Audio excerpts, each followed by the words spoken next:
Good evening, fellow South Carolinians. I'm Senator Margie Bright Mathews. Tonight, I stand before you as a senator and an advocate, someone who is deeply invested in the well-being of every South Carolinian. Although the governor has painted a picture of progress, I'm here to share the truth about the challenges our state continues to face, as well as the actions and opportunities we cannot afford to overlook if we intend to truly prosper.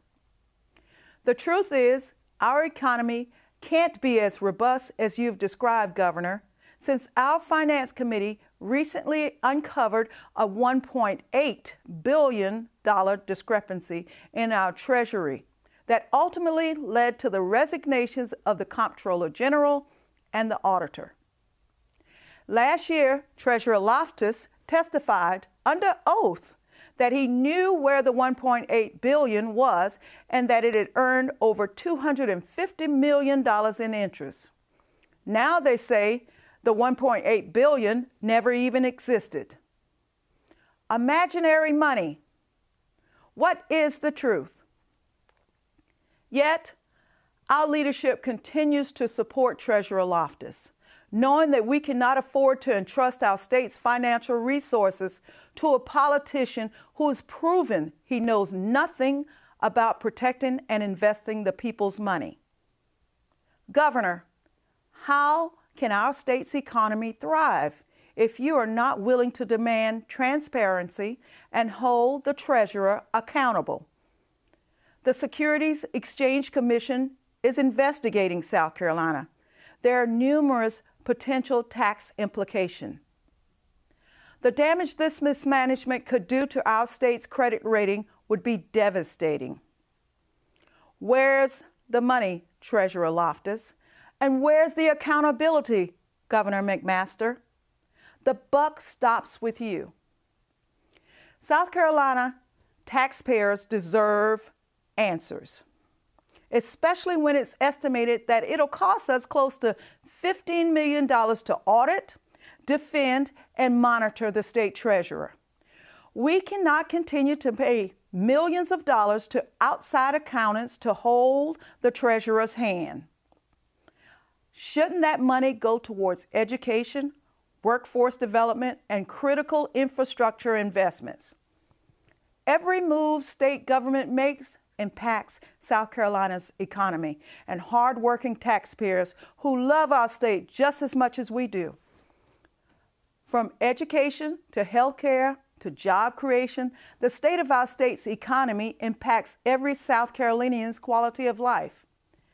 As a state senator who represents Colleton, Beaufort, Hampton, Jasper, and Charleston counties, one of the things I'm most proud of is that legislators on both sides of the aisle, Republicans and Democrats alike, work tirelessly to bring jobs to our state. All of us roll up our sleeves and have worked together to bring economic development opportunities like Google, Boeing, Keurig Dr. Pepper, Nestle, and Scout Motors. We are proud of these successes and equally proud of the many small businesses that call South Carolina home. To prepare for these new jobs, we must invest in infrastructure improvements like clean energy, broadband access, a strong education system, workforce readiness partnerships with our high schools and technical colleges, child care facilities that meet the needs of growing workforce, affordable housing, and the creation of a high-speed transit system that provides innovative travel options for workers who may live in one part of the state and work in another. South Carolina is ranked 42nd in education. When we recruit new industries to our state, the first question they ask is, how are your schools performing on a national level?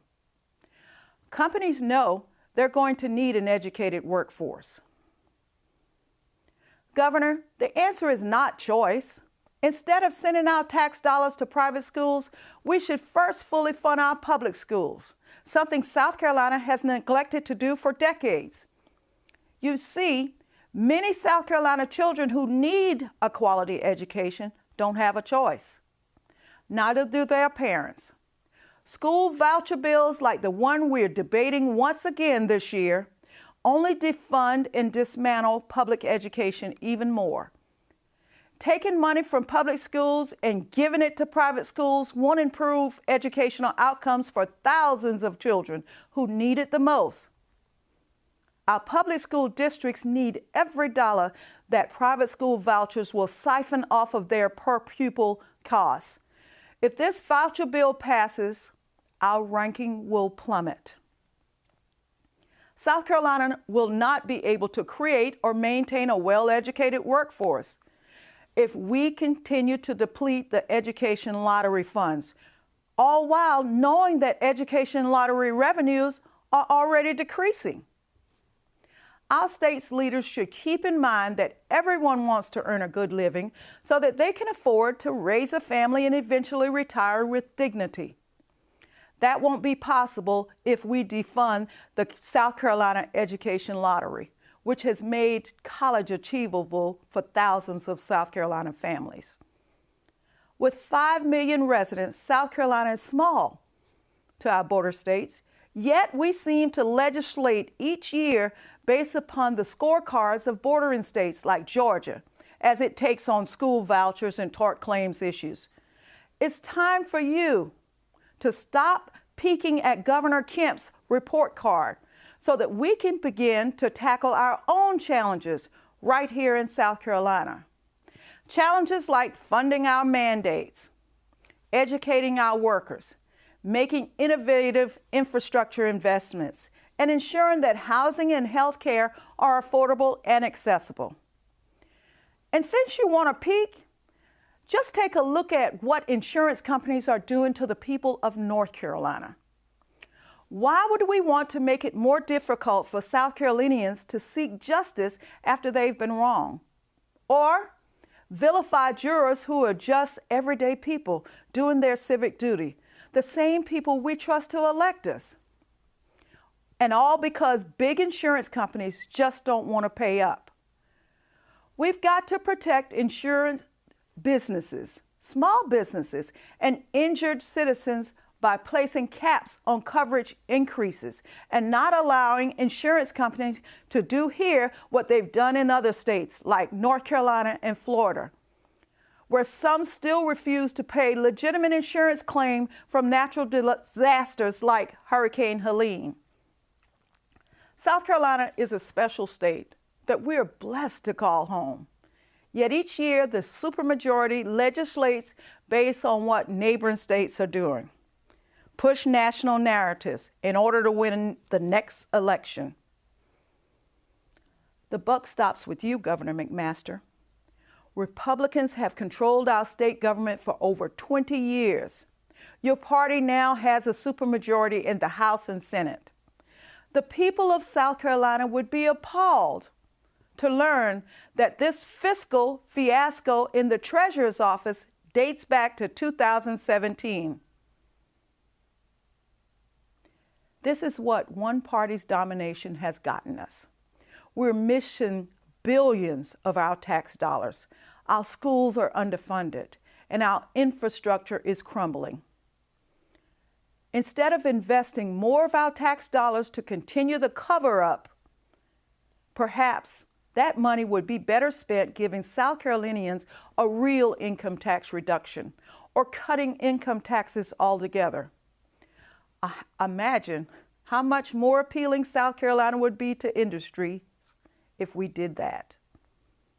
A government that is by the people and for the people must be accountable to the people. Let's work together to improve the lives of all South Carolinians and make our state the very best that it can be. God bless our great state.